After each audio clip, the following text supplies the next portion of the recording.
இன்னைக்கு அக்ஷய திருதி தினத்தை நம்ம எல்லாரும் சிறப்பாக கொண்டாட போகிறோம். கண்டிப்பாக தெரியும் நம்மள பல பேர் இன்னைக்கு நகை கடை முன்னாடி போய் நிற்க போகிறோம். இன்னைக்கு நகை வாங்கலாமா, வாங்குறதா இருந்தால் எந்த டைமில் வாங்கணும், இல்லை இதுக்கு எதனால இந்த அக்ஷய திருதியை நம்ம கொண்டாடுறோம், இது வாங்குறதுனால நமக்கு என்னெல்லாம் நடக்க போகுது, இது வாங்குறது கரெக்டாக தப்பு, அதை தான் இந்த வீடியோவில் பார்க்க போகிறோம். வாங்க பார்க்கலாம். நான் நகை வாங்கலாமா வேண்டாமா அப்படின்றது, தங்கம் வாங்கலாமா வேண்டாமா அப்படின்றதுக்கு முன்னாடி அக்ஷய திருதியை அப்படின்ற தினம் எப்படி வந்தது அப்படின்றது ஃபஸ்ட்டு ஒரு சின்னதாக ஒரு ஷார்ட்டாக சொல்கிறேன். அதுக்கப்புறமா நீங்களே டிசைட் பண்ணுவீங்க வாங்கலாமா என்னன்றது. ஆதிசங்கரர் அப்படின்றவர் ஒரு அடிகளார்ன்றவங்க யூஸ்வலாக சொத்து எதுவும் சேர்த்து வைக்க மாட்டாங்க. அவங்களா மற்றவங்க வீட்டுக்கு போய் சாப்பாடு வாங்கி சாப்பிடுவாங்க. டெய்லியும் அந்தந்த விலைக்கு வாங்கி சாப்பிடுவாங்க.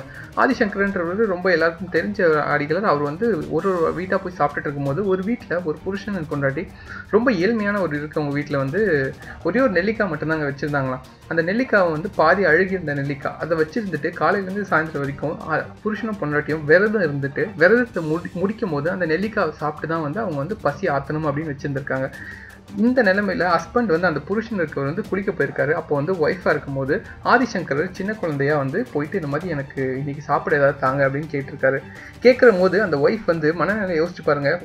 ஒரு வேளை சாப்பாடு கூட இல்லை, காலையிலேருந்து சாயந்தரம் வரைக்கும் அவங்க விரதம் இருந்திருக்காங்க. இருந்துட்டு இந்த நெல்லிக்காய் சாப்பிடலான்னு வச்சிருக்கும் போது இது மட்டும்தான் இருக்குன்ற போது அந்த குழந்தையை பார்க்கும்போது ஒரு தெய்வமே வந்த மாதிரி தோணி அவங்க அந்த நெல்லிக்காயை அந்த குழந்தைக்கு கொடுத்துருக்காங்க. அதாவது ஆதிசங்கருக்கு.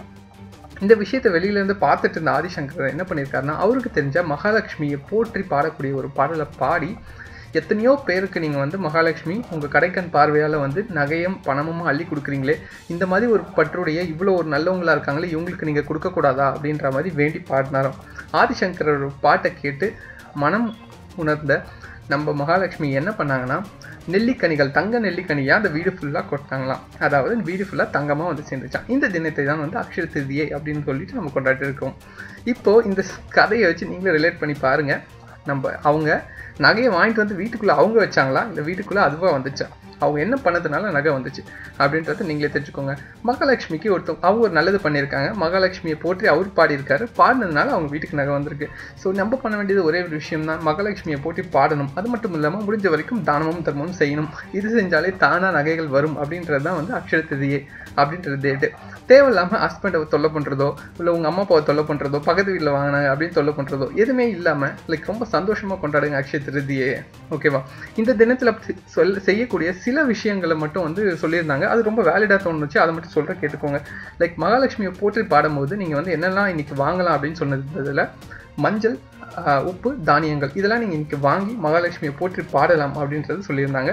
அது நல்ல விஷயமா தோணுச்சு, அது பண்ணுங்கள். அது மட்டும் இல்லாமல் அரிசி, பருப்பு, உணவு வகைகள் இது மாதிரி இருக்கிறது தானம் செய்யுங்கள் அப்படின்றது சொல்லியிருந்தாங்க. இந்த ரெண்டுத்தையும் கடைபிடித்தால் கண்டிப்பாக மகாலட்சுமியால் நமக்கு எல்லாருக்கும் கிடைத்து நம்ம எல்லாருமே சந்தோஷமாக இருப்போம். தேவையில்லாமல் அது இதுன்னு போட்டு மண்டையை குழப்பிக்காதீங்க. நகை கடையில் போய் கூட்டத்தில் நின்று தேவையில்லாமல் மாட்டிக்காதீங்க. உங்களுக்கு நகை வேணும்னா வாங்குங்க. தேவையானது மட்டும் பண்ணி எப்பயுமே என்ஜாய் பண்ணுங்கள். இந்த பதிவு பிடிச்சிருந்ததுன்னா மறக்காமல் இந்த வீடியோக்கு ஒரு லைக்கை போடுங்க. உங்களுக்கு என்ன தோணுது, இதை பற்றி வேறு ஏதாவது டீட்டெயில்ஸ் தெரியும்னா கீழே கமெண்ட் பாக்ஸில் போடுங்க. எங்கள் சேனலுக்கு சப்ஸ்கிரைப் பண்ணுங்கள். நன்றி. Classic videos. நன்றி.